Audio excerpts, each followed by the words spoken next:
बड़ी खबर ये है कि शारदीय नवरात्रि समाप्त होने के बाद में अब प्रतिमाओं के विसर्जन होना शुरू हो गया है। दशहरा के पर्व पर लोगों ने यमुना नदी में विसर्जन पर रोक के बाद में खारी नदी पर प्रतिमाओं का विसर्जन किया है। बड़ी संख्या में लोग विसर्जन करने के लिए खारी नदी पर पहुंचे हैं। लोग पूरे रास्ते नाचते गाते और रंग गुलाल करते हुए गए थे। प्रतिमा विसर्जन के दौरान खारी नदी पर पुलिस और प्रशासनिक अधिकारियों ने किसी भी अनहोनी पर की आशंका को ध्यान में रखकर के पूरी चाक चौबंद व्यवस्था की हुई थी। दर्जनों की संख्या में लोग आगरा से खारी नदी पर प्रतिमा विसर्जन करने के लिए पहुंचे हैं।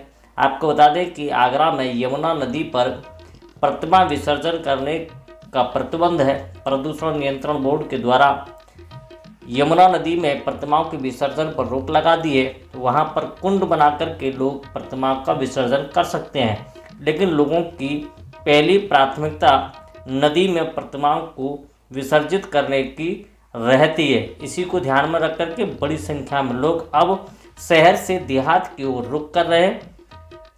आगरा शहर की सीमा से सटी हुई खारी नदी लोगों की पहली पसंद प्रतिमा विसर्जन के लिए बनी हुई है।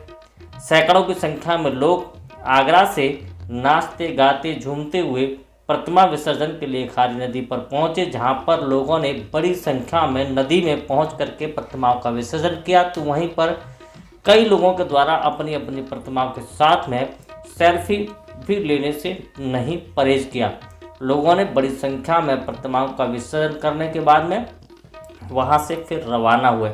देर रात तक ये सिलसिला चलता रहा। कल सुबह होते ही लोगों में अपनी अपनी प्रतिमाओं को विसर्जित करने का सिलसिला शुरू हो गया। बड़ी संख्या में लोग आगरा से खारी नदी की ओर रुख करने लगे। गाड़ियों में बैठ कर के लोग बड़ी संख्या में आगरा के खारी नदी पर पहुंचे, जहां पर लोगों ने बड़ी संख्या में अपनी अपनी प्रतिमाओं का विसर्जन किया। विसर्जन में महिला भी बड़ी संख्या में साथ में थी, जो रंग गुलाल और माता की भेंट और लंगुरिया गाते हुए नाचते गाते झूमते हुए प्रतिमाओं के साथ में चल रहे थे। इस दौरान प्रशासन ने भी पूरी चाक चौबंद व्यवस्था की हुई थी, क्योंकि किसी भी अनहोनी को न हो सके।